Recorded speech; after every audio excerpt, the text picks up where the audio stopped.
चुनावों के नजदीक आते ही अब मुख्यमंत्री सुक्खू अपने गृह जिला में ताबड़तोड़ जनसभाएं कर रहे हैं। इसी कड़ी में सुजानपुर के पत्सल गांव में आयोजित जनसभा में मुख्यमंत्री सुखविंदर सिंह सुक्खू का पहुंचने पर जोरदार स्वागत किया गया। मुख्यमंत्री सुक्खू ने सुजानपुर उपचुनाव में कांग्रेस प्रत्याशी कैप्टन रंजीत राणा के पक्ष में प्रचार किया। वहीं मुख्यमंत्री सुक्खू ने मनसे मेडिकल कॉलेज के नाम पर बीजेपी द्वारा झूठा श्रेय लेने की बात कही तो बागी विधायकों पर भी जमकर निशाना साधा।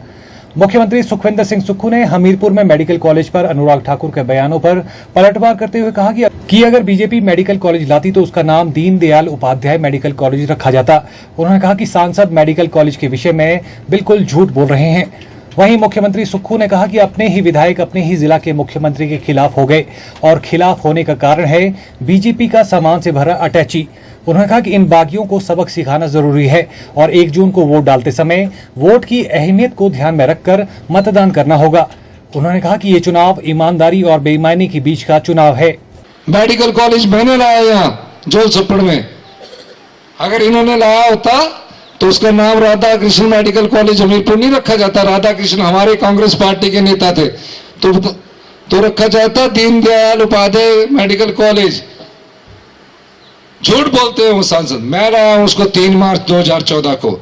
मोदी जी देश के प्रधानमंत्री बने, मई में 190 करोड़ लाया और आज पूरे राज्य का स्टेट का कैंसर इंस्टीट्यूशंस हमीरपुर में बन रहा है 680 करोड़ की लगभग।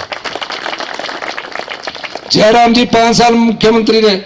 धूमल साहब ने 15 साल पहले बस स्टैंड का शिलान्यास किया है यहाँ हमारे हमीरपुर में। क्यों नहीं करवाया? भारतीय जनता पार्टी को वोट देते आए तो उनकी सरकार बनी, क्यों नहीं? मैंने कहा हमीरपुर का सबसे सुंदर बस स्टैंड भी बनेगा, 50 करोड़ रुपए भी दिए। और ये अपने जिले के मुख्यमंत्री के खिलाफ हो गए। खिलाफ इसलिए नहीं हुए कि काम नहीं हो रहे थे, खिलाफ इसलिए हुए कि जो भारतीय जनता पार्टी का सामान से भरा अटैची था ना, उसके दबाव में आकर बिक गए। इसमें बिके 22,000 नौकरियां 1 साल में हमने निकाली है। आईपीएच में फीटर के, पंप ऑपरेटर के, इलेक्ट्रीशियन के, मल्टीपर्पज वर्कर के, फॉरेस्ट में वन मित्र के 6500, TGT arts, TGT non medical सबके इंटरव्यू हो रहे हैं। आईपीएच में इंटरव्यू हुए, अभी यहाँ के इंटरव्यू रह गए हैं, लेकिन अभी और पोस्टें आएगी यहाँ। क्यों? ये सब लोग आज आपके बीच में किसी न किसी रूप में आएंगे। इनको सबक सिखाना है और सबक आप सिखा सकते हैं। हिमाचल सरकार तो चली रहेगी, सरकारें नहीं सिखा सकते इनको सबक। इनको सबक आप सिखा सकते हैं।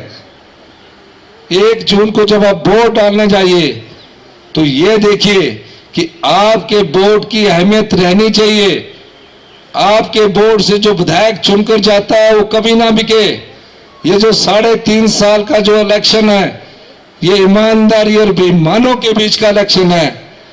पार्टी पॉलिटिक्स से ऊपर एक ईमानदार प्रत्याशी हमारे कैप्टन रंजीत राणा जी को आप विजय बनाइए। जोर से ताली मारना। खोर माफिया, मैं इनसे कभी समझौता नहीं करूंगा।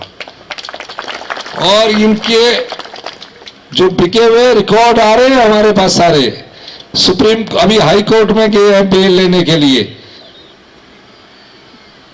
इंक्वायरी हमारी चली है, एफआईआर रजिस्टर्ड हो गई है। जिसने भी गलत किया होगा, जिस तरह हमने सबॉर्डिनेट सिलेक्शन बोर्ड था, जब पेपर बिक रहे थे, यूथ के साथ हो रहा था, हमने सबॉर्डिनेट सिलेक्शन बोर्ड को भंग किया। अब नया चयन योग में काम शुरू हो गया है हमीरपुर के। उनके जितने भी अधिकारी और कर्मचारी अभी जेलों की सलाखों के पीछे है।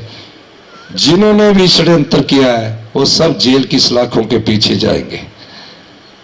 चुनी हुई सरकार को गिराने का षड्यंत्र जिन भी विधायकों ने पैसे लेकर किया है, जनता के वोट का निरादर किया है, ऐसी पार्टी को सबक सिखाने का वक्त आ गया है। 1 जून को जब आप वोट डालने जाए तो ये चुनाव जनता का है। ये चुनाव सरकार के लिए नहीं हो रहा, ना सरकार बनाने के लिए हो रहा है। ये चुनाव आपको लड़ना पड़ेगा ताकि भविष्य में हिमाचल की राजनीति में कोई भी कोई पार्टी इस प्रकार विधायकों को खरीद ना सके। तो क्या सब आप इसके लिए तैयार है?